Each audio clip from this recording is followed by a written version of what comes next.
Does JMMI pay any of your auto expenses? Yes. And how much? Auto expenses, I wouldn't know exactly how much. You don't know how much you get? No. Who The would board know? takes care of that. Who's the board? You can ask Michelle. She's another person to refer to. What about your housing? Does JMMI pay any of that? Yes. You get a housing allowance? Yes. And how much is that? I'm not sure. And do you report these allowances as compensation on your tax return? Honestly, I don't know how all that work. I have other people who do that, so you can refer to Michelle on that. Michelle does your taxes?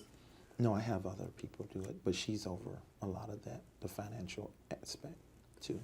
The JMMI contribution report for 2013 shows that you donated $42,000 to JMMI in 2013.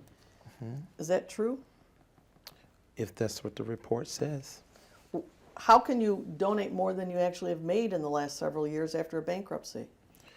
Because in this kind of ministry, people will walk up to me and want to give me personal gifts of this amount of money, and I give it over to the ministry instead of receiving it.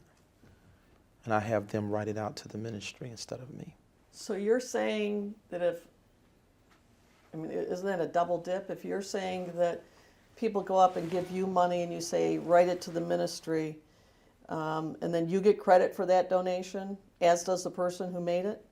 Well, that's my personal way of showing also contribution of people who want to give me money personally for my life, and I just tell them to give it to the ministry. Do you report that as gift income to you? No, because I tell them to write it out to the ministry. So how do you come up with $42,000 that you donated when it didn't come from you, it came from a third party? Well, we use those records to show what I am, beside my tithes and offerings that I give out of my paycheck. We just show kind of what is being given to me on a yearly basis or presented to me, actually. So, sometimes it's higher or lower, but... People come up and give you cash? No. They have, but I don't receive it. I tell them to scratch it out and write it in the ministry's name. But then you get credit for the $42,000. Just shows that I channel that money there instead of to myself.